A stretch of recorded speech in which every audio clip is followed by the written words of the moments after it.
What did Jack the Ripper and William Shakespeare have in common? Each man's life consisted of a moving force and energy that allowed him to create his own life.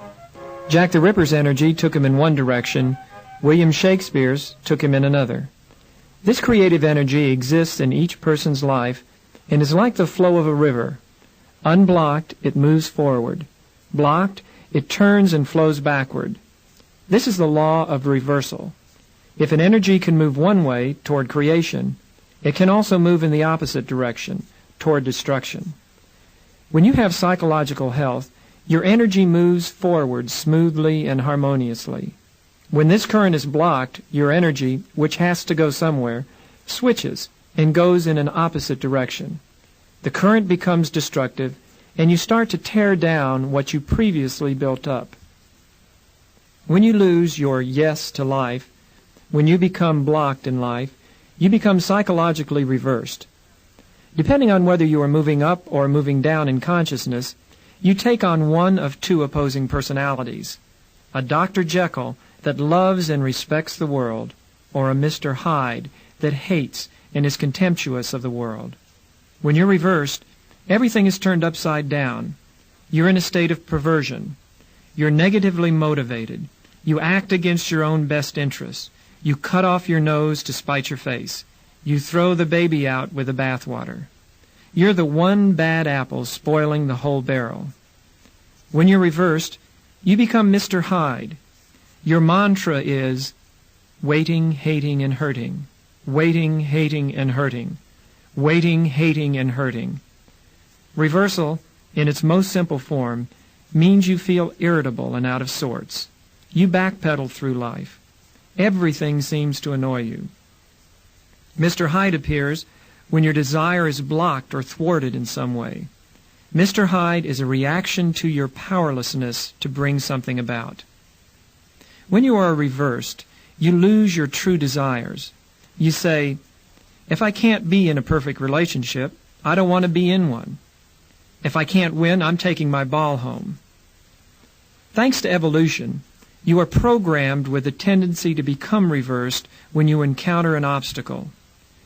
Just as you are biologically wired to learn language, you are wired to become psychologically reversed. As a baby, when someone said no, you became unhappy, reactive, inhibited, and self-punitive. Reversal helped the species evolve. You are here today because your ancestors got reversed when they encountered obstacles. Once you go into reversal, your biological computer starts to process information from a powerless premise. You go into a primitive mode, a mode helpful for survival, but counterproductive for everyday life. When you're reversed, you project and seek out negativity. What Dr. Jekyll finds pleasurable, Mr. Hyde finds painful. Yet Mr. Hyde is drawn to and finds attractive all that Dr. Jekyll finds distasteful. In extreme cases, when your creative energy is turned upside down, you can even enjoy physically hurting yourself. Plato called creative forward motion the good. You are naturally good unless you become powerless and psychologically reversed. All the evil you do comes from being psychologically reversed and twisted.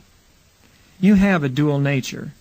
Your Dr. Jekyll side wants harmonious, unifying relationships with others in the world, while your Mr. Hyde side wants to separate from and make less of others in the world. One of the ways you can tell you're reversed is when you start to be contemptuous. Like Mr. Hyde, rage and destruction make you feel alive. When you're reversed, Mr. Hyde's contempt has the upper hand.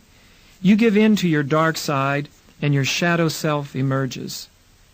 Coming to terms with your reverse side and accepting your whole self, good and bad, is how you learn to transcend it. Whenever you're thwarted and believe you have no choices, you are at the risk of getting reversed.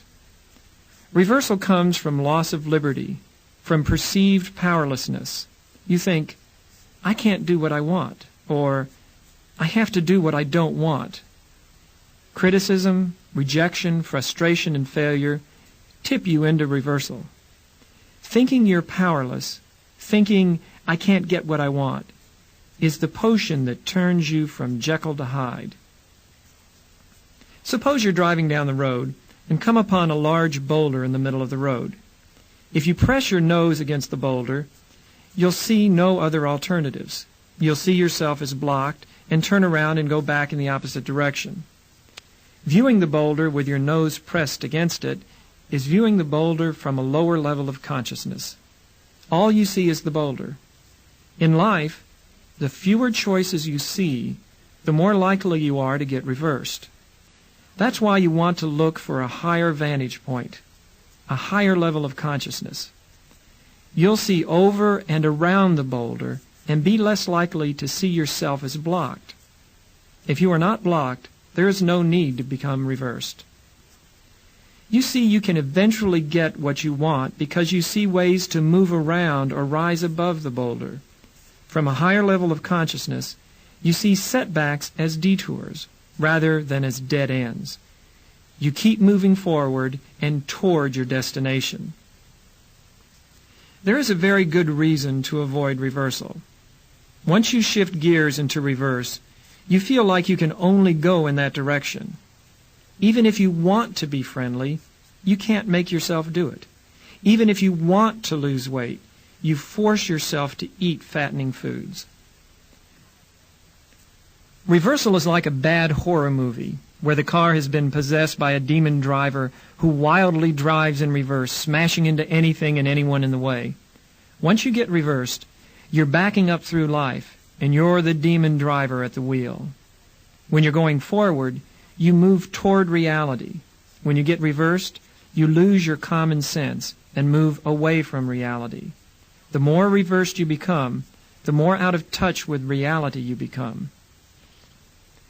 A thin line separates forward from reverse.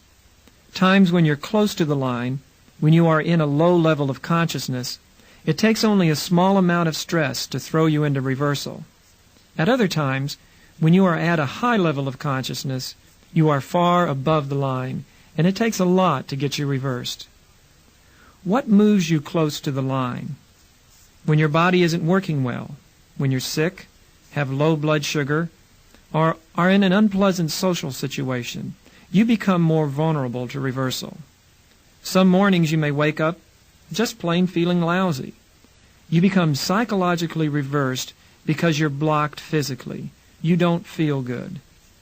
Anytime you get out of sync physically or psychologically, you're likely to get reversed.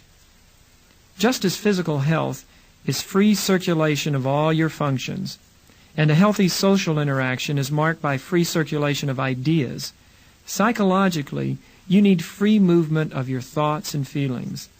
Any blockage in your body or social conflict leads to reversal, to a state of unhealth. Blockage in any area of your life can trigger psychological reversal. Your ego, your need to be important, is constantly needy and is the chief cause of your reversal. Whenever you believe you can't get what you need, you go into reversal. If, for example, you need people to validate you, and they don't, it's easy to get reversed. What you tie your ego to will get you reversed. Approval, your ideas, your status, your feelings, your freedom, your power, your possessions.